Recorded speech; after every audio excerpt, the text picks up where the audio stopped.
탄핵에 자기가 찬성할 수밖에 없는데 찬성하는 이유는 결국은 이것이 당을 위하는 길이고 또 대통령을 위하는 길이라고 자기들은 생각한다. 예. 이런 분들이 계셨다는 말씀을 드립니다. 그 말씀에 대해서는 좀 파장이 있을 수도 있겠다라는 생각을 잠시 좀 했습니다. 네. 알겠습니다. 이런 얘기도 있더군요. 오늘 뭐 다른 언론을 보니까 새누리당의 재산 총액이 565억인데 네. 진성당원, 그러니까 돈 내는 당비 내는 당원이 한 38만 명 정도 되고 네. 비박이나 친박이나 이걸 지금 포기할 수 없다. 그래서 지금 굉장히 격렬하게 부딪히는 것이다. 서로 나가라고. 네. 어떻게 받아들이십니까? 글쎄요, 하여간 뭐 이 추운 겨울에 나가서 새로 당사를 짓고 뭘 한다는 것이 뭐 쉽지 않은 일이겠죠. 예. 뭐 당사도 있어야 되고 또 뭐 사무처 의원들 뽑아야 되고 뭐 이런 일들이 굉장히 어려운 일이기 때문에 예. 또 대부분의 많은 분들이 물론 아주 극단적인 분들은 뭐 우리가 나가야 된다, 저희가 나가야 된다 이렇게 말씀하시는 분도 계시지만 예. 대부분의 우리 국회의원들이나 당원들은 어떻게 하든지 이 상황을 우리가 잘 극복하고 하나가 돼야 우리에게 미래가 있는 거 아닌가 이렇게 말씀하시는 분들이 계셔서 예. 그런 극단적인 선택을 하고자 하는 사람들 외에 많은 분들은 어떻게 하든지 하나가 되고 어떻게 하든지 이 어려움을 같이 돌파해 나가야 된다 이렇게 말씀하시는 분들이 많이 계십니다. 예. 자, 시간 다 돼가지고 뭐 한두 가지 질문밖에 더 못 드릴 것 같은데. 그 박근혜 대통령은 업무 복귀 의지가 매우 강한 것으로 분석이 되고 있습니다. 좌우지간. 뭐 여태까지 나온 발언으로 놓고 볼 때 그렇다라고 얘기하는데 혹시 친박계도 탄핵 심판이 기각되고 결국은 박 대통령이 업무에 복귀할 것이라는 희망을 크게 갖고 계십니까? 저희는 뭐 그것보다도 대통령도 담담하게 말씀을 하셨고요. 예. 헌재를 지켜보겠다. 지금은 헌재에서 진행되는 그 예. 재판 과정에 최선을 다하겠다. 특검이 최선을 다하겠다. 그렇게 말씀하셨기 때문에 예. 아마 뭐 업무에 복귀한다. 뭐 이런 우리 당원도 마찬가지고요. 우리 이른바 우리 주류도 마찬가지고 거기보다는 어떻게 이 특검 또 이 헌재에서의 결정에 성실하게 임할 것인가. 뭐 이런 데 더 관심을 가지고 있는 거 아닌가 생각합니다. 가장 편안한 답을 하신 것 같습니다. 알겠습니다. 오늘 여기까지만 좀 듣도록 하겠습니다. 저 이정현 대표는 21일에 안 물러나나요? 21일에 물러날 겁니다, 아마. 예. 알겠습니다. 오늘 여기까지만 좀 듣도록 하죠. 홍문정 의원이었습니다. 고맙습니다. 예. 감사합니다.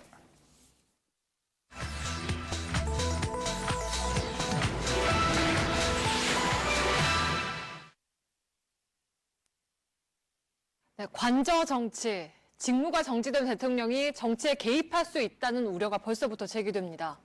관저에서 업무 보고를 받으면서 현안, 특히 헌법재판소의 심리에 영향을 미칠 수가 있다는 거죠. 과연 가능한 일일지 오늘 팩트체크에서 짚어보겠습니다. 오대영 기자, 왜 이런 우려까지 나오는 걸까요? 금요일에요. 압도적인 찬성으로 가결이 됐습니다. 네. 그런데 본회의 직전에 청와대 행보에 좀 의문이 제기됐기 때문인데요. 그날 오후 4시 10분에 탄핵안이 처리가 됐습니다. 그런데 오전에 청와대가 조대환 변호사를 민정수석으로 임명을 했습니다. 네. 직무 정지 직전에 민정수석에 대한 임명권을 마지막으로 행사를 한 겁니다. 민정수석은 아시다시피 헌재, 법원, 검찰 등과 관계된 자리죠. 이뿐만이 아닙니다. 탄핵 소추 직전에 청와대 홈페이지에 이것이 팩트입니다에 세월호 7시간에 대한 해명이 추가로 올라왔습니다. 네. 그래서 대통령이 앞으로도 새 민정수석을 통해서 헌재 심리에 영향을 미치지 않을까? 청와대 홈페이지가 대통령 변론에 동원되는 게 아니냐? 이런 의문이 제기되는 거죠. 네, 근데 직무가 정지돼서 모든 권한이 사라졌는데 이게 실제로 가능할까요? 제가 청와대의 조직도를 보면서 설명을 드리겠습니다. 이게 평상시의 조직도입니다. 그런데요, 금요일 결정으로 이렇게 바뀌었습니다. 대통령과 실선으로 연결된 곳 경호실밖에 없습니다. 네. 그러니까 대통령이 직접 관여할 수 있는 곳은 경호실뿐입니다. 청와대 내부뿐만이 아니라 저 정부 보시죠. 17부 5처 16청 6위원회 권한도 모두 잃었습니다. 그런데 이런 상황을 무릅쓰고 대통령이 비서실을 통해서 업무 보고를 받거나 관여하면 현행법과 충돌할 수 있습니다. 국가공무원법, 형법 어기는 게 되는 겁니다. 네, 그러니까 법적으로만 보면 아예 불가능한 건데 그럼 2004년 고 노무현 전 대통령 탄핵 사건 때는 어떻습니까? 그때나 지금이나 마찬가지입니다. 네. 그때 법무부가요, 이런 일종의 가이드라인을 만들어서 청와대에 보냈습니다. 2004년에 실무를 맡았던 김윤상 전 검사, 저희가 통화를 해봤는데 당시 결론은 전면 금지였다고 합니다. 김 검사는 자신의 SNS에도 이런 글을 올렸는데요. 2004년 당시에 장관의 결재까지 받아서 청와대에 보낸 보고서는 비서실 이용 금지, 경호실 이용 가능이었다고 밝혔습니다. 또 권한 행사가 정지가 되면 비서실 실무가는커녕 비서실 필통에 있는 연필 하나도 쓰면 안 된다. 네. 이렇게 밝혔습니다. 네, 그런데 지금까지 알려진 바로는 노무현 대통령은 당시에 비서실을 통해서 업무를 보고받지 않았습니까? 그랬었죠. 그래서 정확한 당시의 사실관계를 파악하기 위해서 저희가 고건 전 총리의 회고록도 봤는데 이렇게 나와 있습니다. 공식적으로는 보고를 할 수 없었다. 노 대통령과 내가 따로 만나서 국정에 대해서 의논을 하면 법을 어기는 게 되는 것이다. 라고 당시 상황을 설명했고요. 그런데 이런 문장도 등장을 합니다. 보고 형식이 아니라 친전 형식으로 상황을 알려줬다. 그리고 63일간 3번의 통화를 했다. 전화할 때마다 노 대통령은 좋습니다. 그러시죠? 라고 간단하게 답했다라고 회고했습니다. 법과 정치의 아주 그 애매한 경계에서 그 대행은 이렇게 대처를 했던 것으로 보입니다. 네, 그래서 일종의 비공식 업무 보고를 했다는 말이 나오는 것 같은데 그럼 당시에는 법적으로 문제가 되지 않았습니까? 2004년의 야당은 한나라당, 네. 새천년 민주당 두 당이었습니다. 법적으로 아주 문제 삼았죠. 특히 당시 노 대통령이 지자체장 초청 행사를 열었는데 한나라당에서는 대통령이 권력을 갖고 통상 이상의 업무를 보고 있다 이렇게 강하게 비판을 했고요.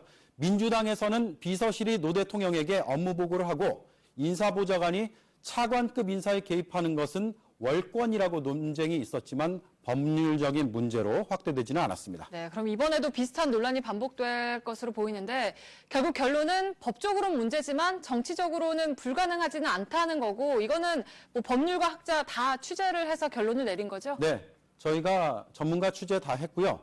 중요한 건 법과 원칙은 그때나 지금이나 똑같다는 겁니다. 네. 그래서 법률적으로 따지면 안 됩니다. 그런데 정치 상황을 보면 전혀 다릅니다. 정치 상황 고려할 수밖에 없죠. 노무현 당시 대통령은 임기가 4년 가까이 남아 있었습니다. 범죄 혐의로 입건되지가 않았습니다. 따라서 피의자가 아니었습니다. 퇴진 요구가 지금보다는 상대로 작았습니다. 직무 복귀 가능성도 상대적으로 컸습니다. 나중에 복귀할 대통령을 위해서 법적인 논란을 무릅쓰고 보고를 할 수 있었던 거죠. 네, 근데 박근혜 대통령은 지금 피의자 신분이잖아요. 그렇습니다. 피의자죠. 입건됐습니다. 탄핵 안에는 헌법 위배 13건, 법률 위배 4건이 들어있습니다. 퇴진 요구 거세고요. 복귀 가능성이 지금 작다라는 평가를 받고 있습니다. 그래서 현안 보고가 이루어진다면 복귀할 대통령이기 때문에 보고를 받는다는 설명을 하기가 어렵습니다. 도리어 탄핵 심판과 비리 수사에 개입하는 게 아니냐 이런 의심을 받을 수 있는 거죠. 따라서 이런 논란을 빠르고 확실하게 해소할 수 있는 방법, 결국 헌법재판소가 신속하고 합당하게 결론을 내는 것일 겁니다. 네, 그러니까 직무정지 전후에 아주 정반대 이유로 업무 보고를 받느냐 마느냐가 지금 논란이 되고 있군요. 팩트체크 오대영 기자였습니다.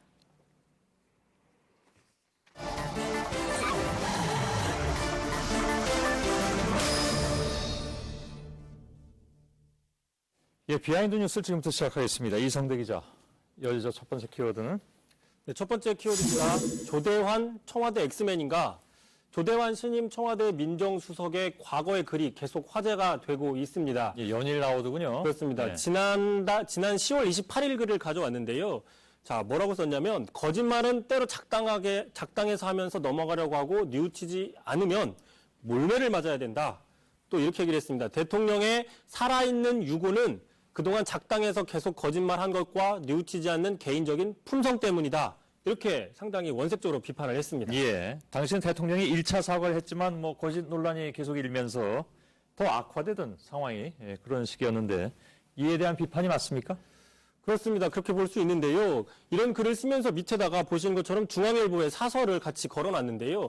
이 사설 내용이 뭐냐 보시면은 자, 대통령이 눈시울을 붉혀가며 사과하는 자리에서조차 믿기 힘든 말을 하는 대통령에 대해서 자격이 있는지 의문이 터져 나오는 상황이다라고 비판을 했습니다. 예. 따라서 조 수석의 글은 누가 봐도 대통령에 대한 비판의 글로 읽힐 수밖에 없고요. 특이하게 해법도 이번 사태에 대해서 해법도 제시를 했습니다. 자, 보신 것처럼 성역 없는 수사와 엄정한 처벌이다 스스로 적어놨습니다. 예. 좀 마지막 주장만 이렇게 보자면 민정수석 제의가 와도 받으면 안 될 것 같은데 상식적으로 보자면 그래서 이제 엑스맨 얘기가 나온 거군요. 그렇습니다. 뭐 다 이해가 안 된다는 분석인데요. 예. 이 말고도요. 과거에 또 이런 이야기들도 적어놓은 게 있는데, 자, 건국절 주장하는 사람들은 나라의 기초를 흔들려는 저희가 있다. 지역감정 조장자와 봉화, 경북 봉화의 향원은 자기의 어떤 국립민복보다 자기의 이익만을 챙긴다. 여기서 지역감정 조장자는 김기춘 전 실장을, 경북 봉화의 향원은 우병우 전 수석을 가리킨다고 하는데요. 예. 이런 글만 보면은 상당히 야당 성향의 정치인으로 보이기도 합니다. 예. 지금도 같은 생각을 가지고 있는지 참 궁금하고 물어보고 싶은데 본인은 뭐 사적 견해다 뭐 이러면서 그 사적 견해라고 한 건 맞나요? 그렇게 일단 기자들한테 해명을 하고 있는데요. 예. 뭐 그 사적 견해가 청와대에서 표출이 될지 안 될지는 더 봐야 될 것 같습니다. 이런 경우에 사적 견해와 공적 견해가 어떤 차이가 있는 건지는 잘 모르겠습니다만은 아무튼 알겠습니다. 그래서 지금 일부 네티즌들은 오히려 이 조수석을 응원하고 있는 기현상까지 빚어지고 있다고 들었습니다. 다음 키워드는요? 자, 두 번째 키워드입니다. 현상금 걸린 우병우라고 정해봤는데요. 예. 오늘 그 국회 국정조사 특위가 19일 열리는 5차 청문회에 다시 우전 수석을 증인으로 채택했지만 그날 나타날지는 미지수라는 분석이 많습니다. 예. 그래서 지금 정치권하고 인터넷상에서는 우병우 전 수석 찾기 열풍인데요. 무슨 뭐 포켓몬고 찾기도 아니고 예. 현상금까지 걸었습니다. 이미 김성태 국조특위위원장이 100만 원을 걸었고 민주당 안민석 의원 500만 원 걸었고 정봉주 전 의원 같은 경우에는 아예 계좌를 열어서 그 현상금을 지금 모집하고 있는데 오늘 1,055만 원입니다. 합쳐서 1,600만 원이 지금 넘어가고 있는데요. 아, 그 사이 좀 늘었군요. 그렇습니다. 내일 또 네. 계속 는다고 하는데 또 인터넷상에서는 이런 뭐 실제와 비슷하게 생긴 현상 수배 전단 같은 것도 지금 만들고 있습니다. 예. 이 우병우 전 수석은 2차 청문회 당시에 동행명령장에 발부가 된 바가 있습니다. 근데 행방을 못 찾고 있는 상황이고 여러 가지 여기저기 뭐 제본 들어오고 있습니다만 확인해도 이렇게 잘 드러나진 않고 있는 그런 상황이긴 한데 글쎄요, 뭐 전임 수석이었던 사람이 이렇게까지 해야 되나 하는 얘기들도 많이 나오고 있습니다. 그 야권에서는 국회 출석을 피하기 위해서 사실상 잠적한 게 아니냐 이런 지금 평까지 하고 있습니다. 예. 어쨌든 간에 지금 행방이 묘연하다 보니까 다양한 제보가 야권에 쏟아지고 있는데요. 손혜원 의원의 한 보좌관이 공개한 글인데요. 보신 것처럼 자기가 한 인터넷 사이트, 주식갤러리라는 사이트 지난번에 소개해드렸죠. 예. 거기서 제보를 받았는데 우병우 전 수석의 처가 회사로 알려진 회사에서 외제차들이 나오는 장면을 포착했다. 저 차량을 공개하고 또 차량 번호까지 공개해서 공개 수배를 했습니다. 예. 아무튼 주계열은 이래저래 요즘 많이 얘기가 되는군요. 다음 키워드는요?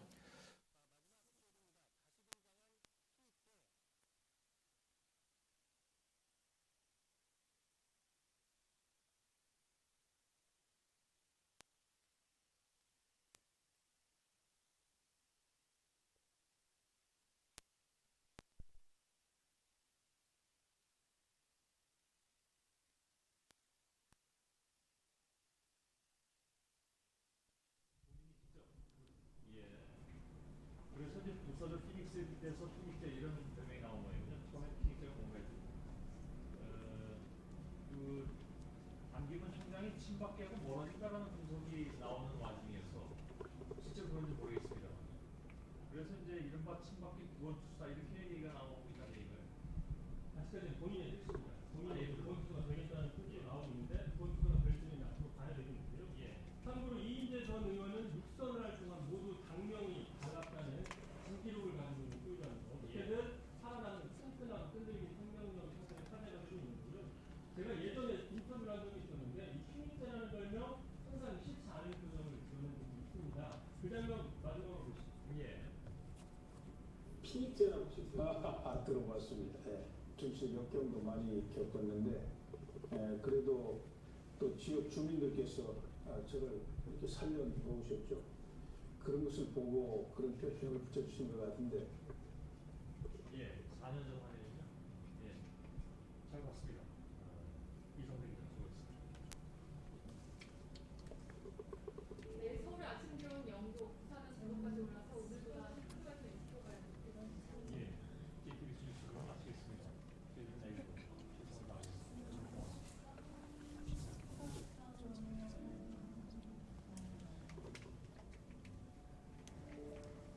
From here, I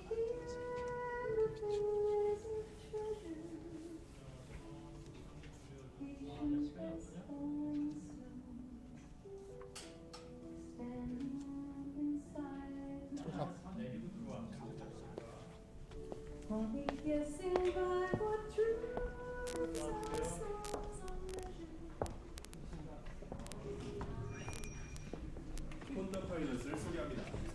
안녕하세요. 이선화 기자, 네, 저희 오늘 또 사회적 소셜 스토리 진행하기 위해서 스튜디오. 월요일. 네. 오늘 이선화 기자하고 혹시 임지수 기자인가요? 네, 네. 두 사람이 매일 나가서 소셜 라이브로. 네. 네. 네. 저 이가혁 선배도 같이 와 계시긴 하는데요. 아 그래요? 네네. 그래서 오늘 저희 셋이 이제 집회랑 뭐 삼성동에서 준 그 전화기 가지고 좀 얘기를 할 텐데 네. 저희가 이제 집회가 한 달 넘게 이어지다 보니까 매주 거의 삼성동에서 뭘 주웠어요? 삼성동. 아 삼성동에서 예, 예. 지난번에 나온 예, 예, 뉴스에 냈던 거. 네 맞습니다. 예, 예. 좀 더 얘기를 할 텐데요. 예. 그래서 저희가 이제 한 달 넘게 계속 집회를 나가다 보니까 아무래도 좀 중계도 매주 하게 되는데 네. 고생 이게 사실- 많이 했죠? 아닙니다. 나도 추운데 근데 뭐 우리 시민 여러분들이 더 고생하셨으리라고 보고 네. 네, 잘 봤습니다. 임지수 기자하고 이선화 기자가 마치 자매 기자처럼 붙어 다니면서 네. 시민들 목소리를 많이 전달해 주어서 저도 잘 보고 아마 시민들이 제일 반가워했을 것 같네요. 네. 네. 칭찬 들으려고 한 건 아닌데 아무튼 이렇게 네. 매주 나가면서 좀 집회 중계를 매주 하고 있는데 매주 하더라도 계속 이제 좀 긴장이 되고 할 때마다 좀 떨리더라고요. 그래서 네. 이제 선배 그런 것 같지 않던데. 네. 네 되게 아닌 척 하는데 굉장히 떨립니다. 그래서 이제 네. 선배가 처음 신입 이제 기자로 들어오셨을 때 중계를 처음 하셨을 때 좀 아, 어떠셨는지 예예 네. 궁금해서 또 저는 그게 벌써 84년이니까 뭐 83년에 시험 보고 84년 1월에 입사해서 중계는 라디오로 했던 기억이 나요. 라디오로 라디오 리포터로 했는데 뭐 기억이 하나 어떻게 했는지 기억이 잘 안 나는데 그 생방송을 할 때도 있었고 녹음을 해가지고 오는 경우도 있었는데 제가 지금 기억나는 건 그때는 요즘은 이렇게 디지털 파일로 돼 있잖아요. 그래서 기계로 이렇게 편집하잖아요. 그때는 라디오는 테이프로 했어요. 그걸 요즘 젊은 세대들은 그 테이프를 본 적이 없겠죠. 릴 테이프라고 해서 이렇게 큰 게 있거든요. 그래서 그걸로 녹음을 해와가지고 그걸 편집을 하려면 어떻게 해야 되냐면 가위로 잘라요. 아 직접 예, 가위로 잘라가지고 그 하얀 테이프를 이렇게 붙여요. 네. 그게 이제 자른 부분이 그 잡음이 안 들어가게 하려면 굉장히 정교하게 잘라서 붙여야 되는데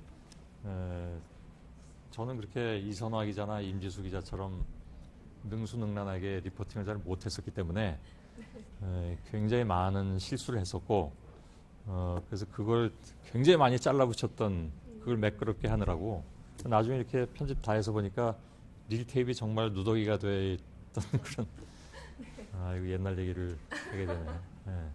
근데 아무튼 두 기자가 하는 거 보고 굉장히 놀랐습니다. 우리 이가혁 기자야 뭐 워낙 또 현장 중계를 잘하는 기자니까 뭐 인사 안 해도 돼요. 뭐 정평이 나 있는데 우리 임지수 기자하고 이선화 기자는 훨씬 더 후배잖아요.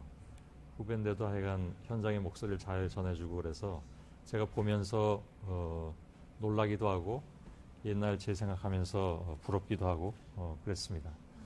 오늘 말이 많아졌네. 일어나도 되죠? 네. 네. 사실 한 가지 더 여쭤보고 싶은 게 있었는데. 뭐 근데 우리 보신 분들께서 지루해하실지도 아 모르는데. 그런가요? 예, 그래도 그냥 하세요. 이 자리를 빌어서 예. 이제 라이브 저희 지켜보셨다고 하셨는데 예. 그 이제 잠바를 사주셨잖아요. 이제 제가 시청자 사준 거 네네네 회사에서 산 거죠. 시청자분들이 이제 또 강보들 기자가 잠바가 하도 저를 키웠어요. 네 근데 이제 또 댓글에는 또 장갑도 사줘라 뭐 아, 이런 댓글이 계속 올라오더라고요. 뭐 예. 심지어는 그 전동 휠 있잖아요. 예. 걸어다니기 힘드니까 그것도 사줘라 이런 댓글이 계속 올라오는데 이게 서서 좀- 타는 거? 네 혹시 네. 보셨나요? 그런 댓글들은? 어디까지 사줘야 돼요?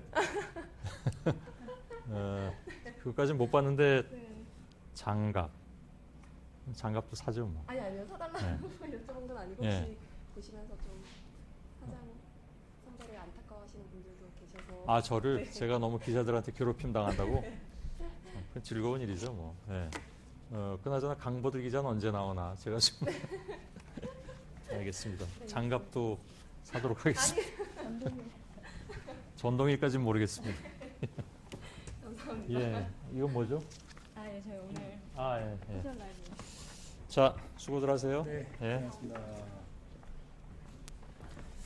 이선화 기자가 작전대로 장갑을 획득했습니다. 작전은 아니었습니다만 조금 모여서 저희가 안 이쪽으로, 될 것 같아요. 네. 가운데로 좀 와서. 여길 아예 이렇게 보는 게 낫죠? 네. 보시죠. 네. 하나, 둘, 셋. 네, 안녕하십니까. 안녕하세요. 네. 사회부 소셜 스토리 네, 이선화 기자 오프닝으로 시작했고요. 저는 이가혁이고 임지수 기자입니다. 네. 방금 그 대화 중에 저희가 끼어들었는데 이 무거운 상자 안에는 수많은 뭐 이런 것들이 들어있습니다. 좀 오래돼 보이는 전자기기가 있는데 임지수 기자가 열심히 지금 취재하고 있는 내용인데 잠시 후에 네. 네, 전해드리도록 하겠습니다. 그럼 좀 시간이 많이 갔으니까 네. 네, 한번 첫 번째 키워드부터 보겠습니다. 100, 570.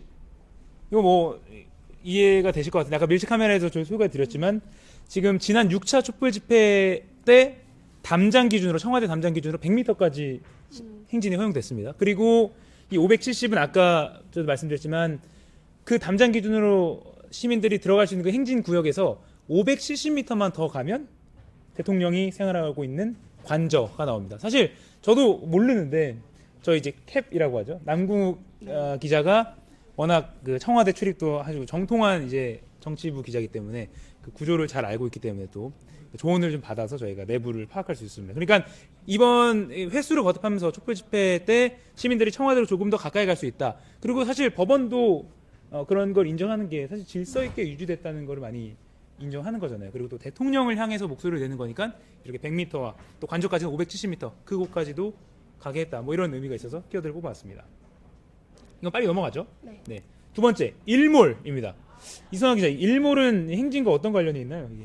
저희가 이제 매주 집회 허가를 내주는데 이제 제한적으로 내주는 부분이 있잖아요. 청와대에서 뭐 100m까지 오는 부분은 이제 너무 또 가깝기도 하고 이제 집시법상 100m가 최전방인데 이곳까지 오는 거는 이제 제한적으로 허용을 하는데 그게 일몰 시간에 이제 집회를 금지하라라고 얘기를 해요. 그게 대략 5시 한 15분에서 30분 정도 30분? 서울을 네. 기준으로 그 정도 되는 시간인데 이제 그 시간까지 집회를 가지고 이후에는 뭐 200m 이후로 나가서 집회를 하라고 하는데 사실 이제 집회를 하다 보면 이제 워낙 많은 시민분들이 한 장소에 온집해 계시다 보니까 이렇게 나가지 못하는 경우도 있기는 해요. 근데 이제 경찰에서도 뭐 강제로 이렇게 해산을 하라고 명령을 내리지는 않고 이제 다만 좀 이렇게 다치지 않을까 이런 부분만 걱정을 하고 좀 이제 일몰까지 좀 제한이 있기는 하지만 또 평화 집회가 계속 이어지다 보니까 또 법원에서도 계속 매주 허가를 해주고 있는 것 그렇죠. 같습니다. 예. 이선화 기자 말을 풀어보면 어제 이선화 기자가 페이스북 라이브로 전해준 그 지점도 있는데 그게 효자 청운동 주민센터 지점인데 거기는 200m 지점이죠. 네, 그렇죠. 예, 그곳까지 나와야 됩니다. 그러니까 청와대 바로 앞까지 그 차벽이 설치되어 있는데 거기까지는 5시 반까지 있다가 해가 지면 시민들이 나와야 하는 상황인데 경찰도 세게 물리적으로 압박은 하지 않고 나오는 시간을 감안해서 조금 더 그 이후 시간까지도 조금 이렇게 유도리를 발휘하는 그런 거죠. 네. 다음 스마트폰이라는 키워드인데요. 이것도 행진 또 이번 집회에 굉장히 빠질 수 없는 키워드입니다. 어떤 게 관련이 있을까요? 네. 사실 이제 스마트폰 관련해서 제가 제일 인상 깊었던 거는 1인 미디어 시대라고 하잖아요. 이제 각자가 다 시민분들이 핸드폰을 가지고 나와서 뭐 중계도 하시고 영상도 찍고 이제 저희처럼 지금 똑같은 방식으로 페이스북 라이브도 진행을 하시는데 저는 이게 좀 긍정적인 역할을 작용했다고 보는 게 이제 아무래도 생중계되고 있다 보니까 이렇게 자정작용이라고 하나요?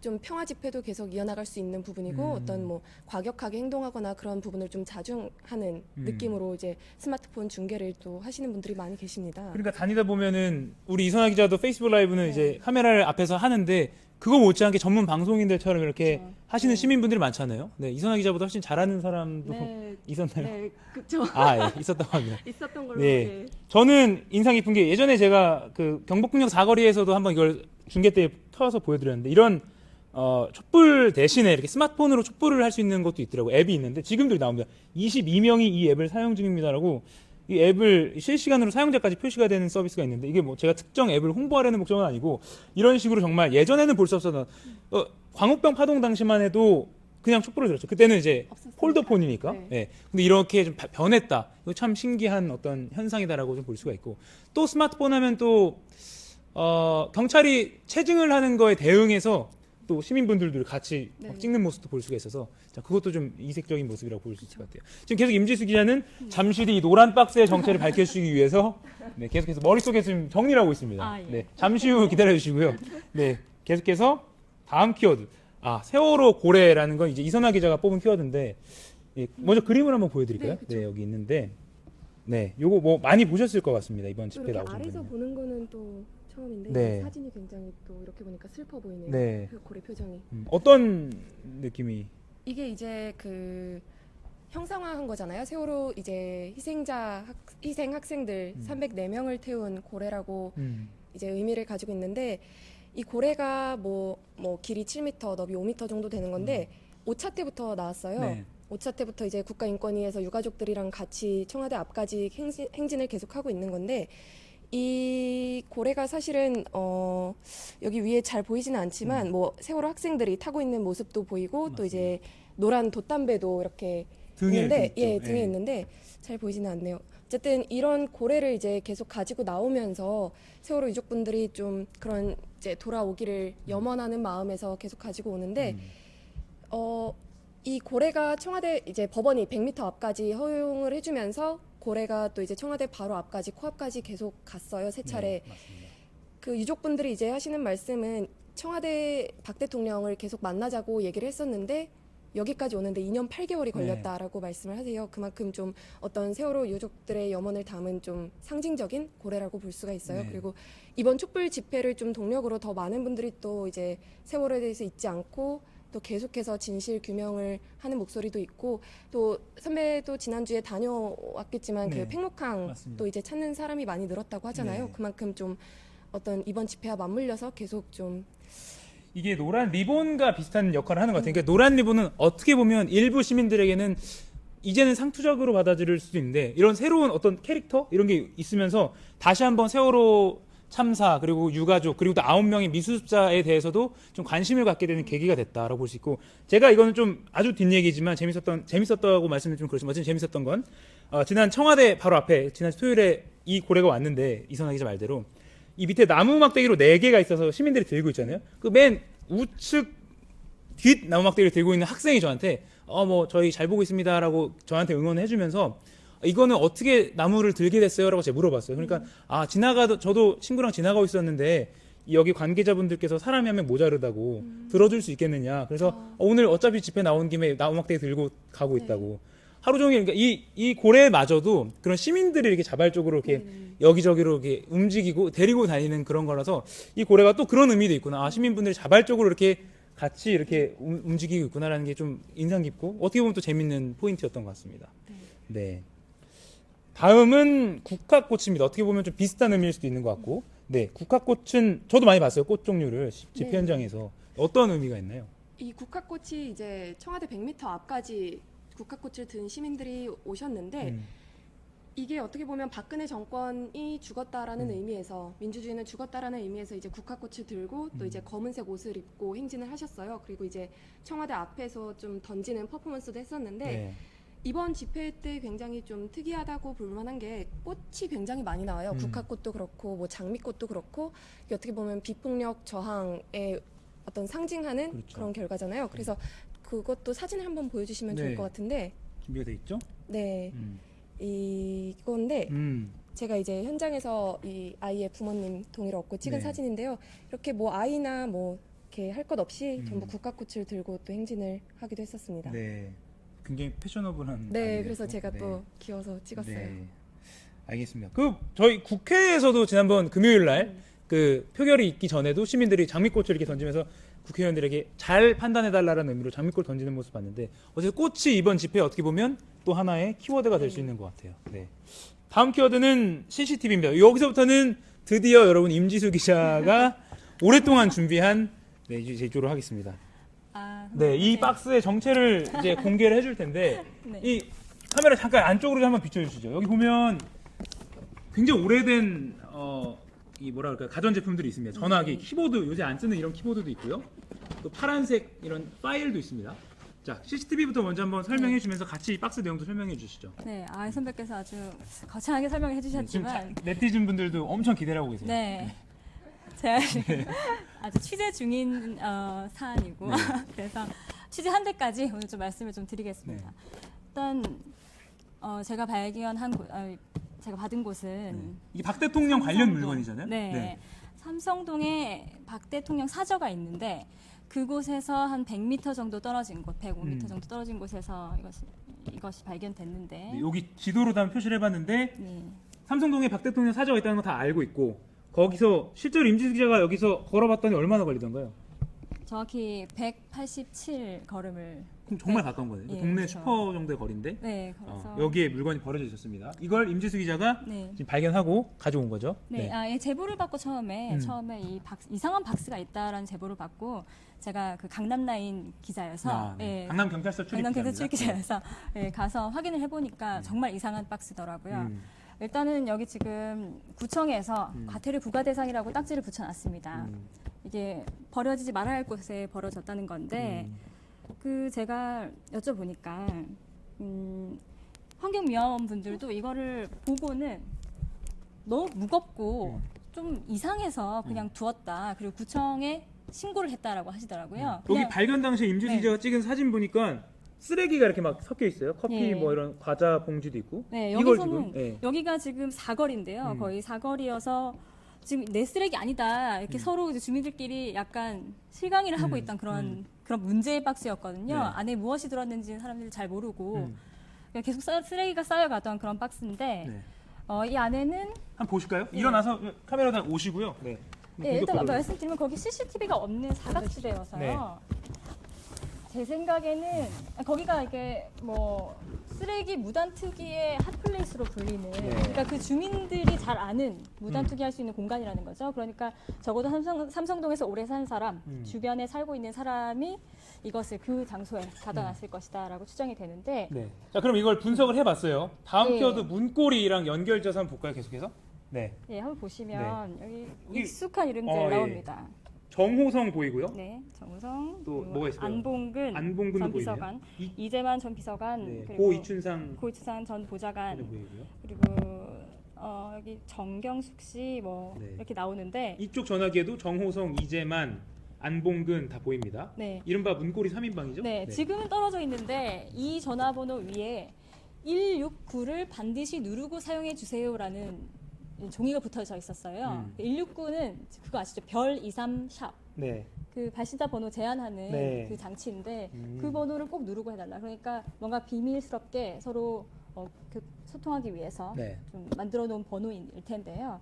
여기 보시면은 실장님이 있습니다. 네. 의원님, 그러니까 당시 박근혜 의원이었을 테고 네.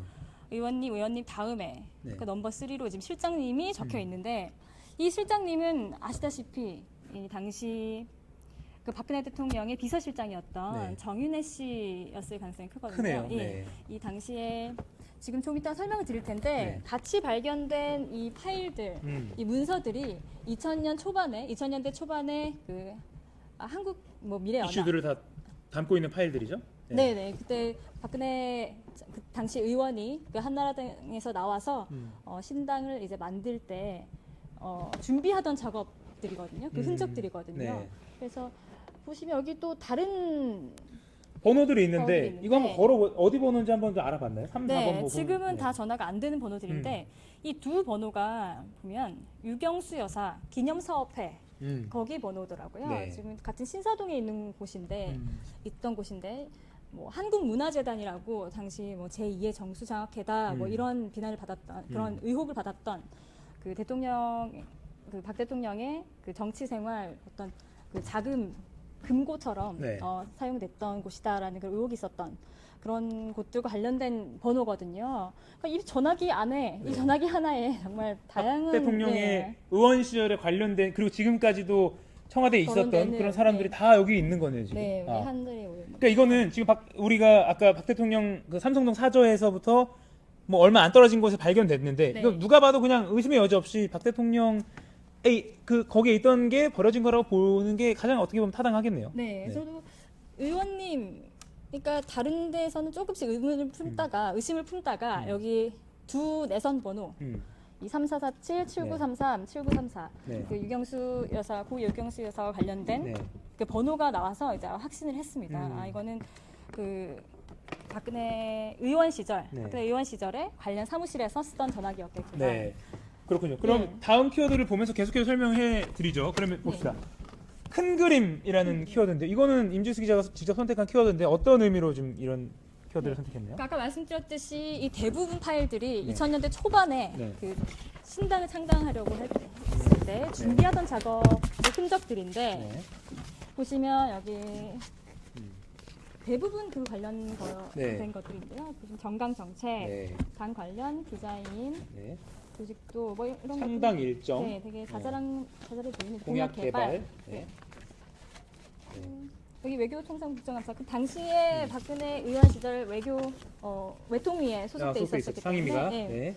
그리고 있는데요. 네, 쭉 보고. 중간에 재밌는 게 숙모 달의 제전이라고 적혀 있는데요. 네.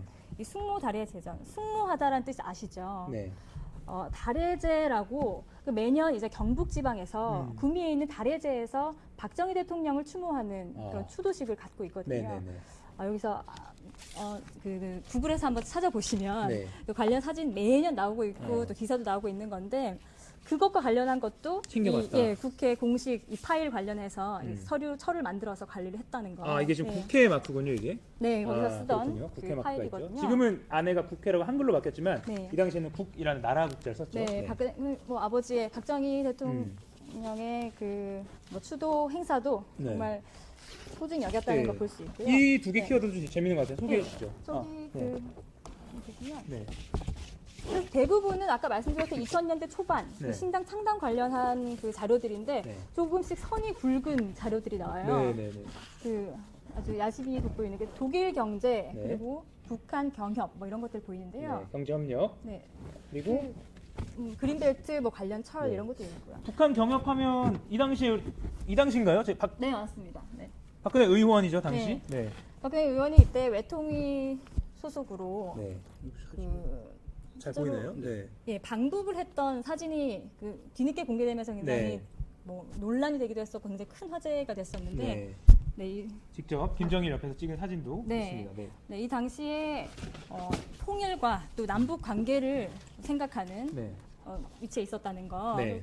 거기에 대한 관심을 키워왔다는 거, 그리고 김대중 대통령 15대 대선 공약을 이렇게 철로 만들어서 분석했을 만큼 네. 이때부터 이렇게 대선에 대한 꿈을 키워오지 않았나. 김대중 대통령 15대 대선 공약 네. 그리고 밑에 보면 16대 총선 공약도 있고요. 그러니까 어떤 공약도 이렇게 정리를 해왔다는 거죠. 네, 꼼꼼하게. 네. 그래서 좀 선이 굵은 이런 그 내용들도 이런 파일 철들도 발견됐습니다. 네. 아쉬운 것은 이 안에 있던 내용들이 다 사라졌다는 거. 어디 있는 거예요, 그러면? 이걸 처리하는 사람이 의도적으로 네. 굉장히 문제가 될 수 있는 부분들은 빼고 어떤 메시지를 주려고 했던 것 같은데요. 네. 지금 좀 이따 더 말씀드리죠. 네. 네, 이런 파일들이 그래서 이게 보면 네. 이때부터 대통령을 어떻게 보면 꿈을 꾸면서 네, 네. 큰 그림을 그렸다고 본 게 지금 임주수 기자의 판단인데 사실 이거는 네. 아직까지 추가적인 네, 추가적으로 잘 취재가 더 알아보는 필요한 상황입니다. 예. 네. 이런 좀 겉모습만 보여드리자면 네.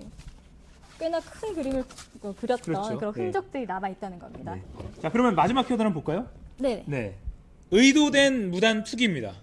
네. 네, 그 의도된 무단 투기. 그러니까 여기 CCTV 한번 보여주시겠어요? 네. 그러니까 이곳은 아까 말씀드렸듯이 정말 이 일대에 사시는 분들이 알고 있는 그 무단 투기 장소이고 네. 또 골목골목마다 이 CCTV가 있는데 이곳만 또 CCTV가 설치가 안 돼 있거든요. 자, 설명을 드리면 이쪽이 네. 이쪽이 박 대통령의 사저 쪽이고요.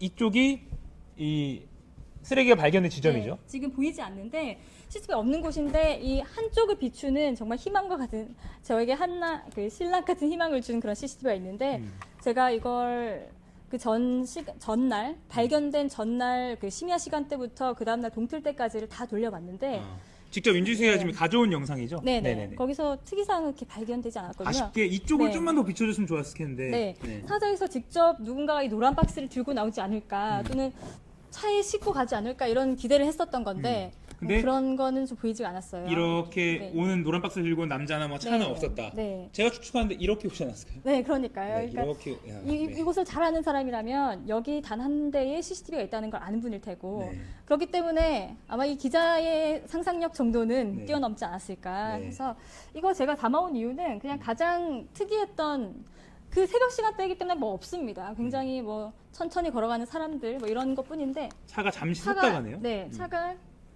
예, 번호는 예, 네, 잠시 섰다가 가는 걸 볼 수가 있네요. 알겠습니다. 여기 투기 장소 좀 전에 잠시 섰다가 네. 이렇게 빠지는 영상인데요. 이게 가장 저에게는 어떤 특이사항으로 남아서 일단 포착을 해온 네. 거거든요. 네. 그래서 그때 7시간에 CCTV 돌려본 것들 그 토대로 저희가 조금 더 추가 취재를 하고 있습니다. 네. 지금 그러니까 정리해 보면 이게 박 대통령의 사저 인근에서 정말 가까운 거리에서 발견이 된 건데 누가 봐도 박 대통령 집에서 나온 거라고 볼 수밖에 없는 뭐 문고리 3인방 권력의 이름들 적힌 그 전화기가 있었고 또 그런 파일들이 있었고. 그럼 임준수 씨가 마지막으로 이거 왜 이게 버려졌다고 생각하세요? 이거 언제 발견했죠? 이게 한 네, 2주 전인가요? 지난주 월요일인데 그러니까 저희가 아까 말씀드렸던 이게 굉장히 의도된 네. 것이라고 보이는 것이 네. 이 당시 2000년대 초반에 같은 사무실을 일했던 사람들이거나 네. 아니면 그 건물을 관리했던 사람들이 네. 이것을 의도적으로 좀 공개하고 싶었지 않았나 하는 그 추정을 가지고 자세한 내용은 저희가 더 조금 더 취재를 하고 취재를 해서, 있지만 네. 예, 여기 보시면 네, 아까 우리가 잘 아는 이름 외에 네. 정경숙 그리고 네, 네. 여기 다른 전화기에 보면 네. 또 여기도 보면 뭐 이건 인터폰인가요? 네, 어떻게든. 네. 네. 아 저기 저쪽인 것 같은데요. 네. 계속. 네. 권 씨 이름이 적혀 네. 있는데 아까 떼진 것 같죠. 네. 네, 권기변 씨. 네. 이렇게 알지 못한 이름이 조금씩 나오고 음. 그렇기 때문에 그 우리가 알지 못한 관계자들이 네. 또 관계자의 관계자들, 관계자의 지인들이 또 어떤 의도를 가지고 이걸 공개하고 싶었지 않나. 그런 그렇군요. 생각이 들게 합니다. 그러니까 이게 지금 임지수 기자도 취재 중이기 때문에 더 자세히는 말씀 못 드리는 부분도 있고 그래서 취재가 어떻게 보면 잘 된다면 이제 뉴스룸을 통해서 또 추가적으로 보도할 수 있는 거고 이게 네. 이성대 선배가 네. 그 비하인드 뉴스에서 잠깐 소개는 해주셨던 네, 거잖아요, 맞아요. 그렇죠? 이게 네. 굉장히 귀한 자료인데 네. 참 취재가 어려워서 네. 궁금해하시는 분들이 많아서 네. 일단은 지금 중간 단계에서 한번 이런 것들이었다라는 것을 보여드리고 싶었습니다. 아, 이거 보니까 저도 되게 궁금해지고 그렇죠. 잠시 쉬고 있던 이선아 기자도 궁금했죠. 계속 궁금해서 네, 옆에서 지금 예. 저희 전화기 받아주고 고생했는데 네. 궁금한 게 많아서 어쨌든 후배 기자의 취재를 한번 저희도 좀 도와줄 게 있으면 도와주고 네, 지켜보도록 하겠습니다. 시간이 많이 지났는데 인사를 그럼 드리고 마쳐야 될 것 같습니다. 네. 네, 늦은 시간까지 저희 소셜 스토리 오늘은 집회에 관련된 소식과 또 이런 또 취재 중인 사항을 100m라는 키워드로 그러니까 사저에서 100m에서 발견된 이 쓰레기 그리고 또 저희는 청와대에서 100m까지 갈 수 있었던 그런 지난 또 집회에 대해서 현장에서 느낀 바에 대해서 설명을 좀 해드렸는데요. 자, 그러면 인사를 드릴까요? 네, 여러분 고맙습니다. 감사합니다. 네, 고맙습니다.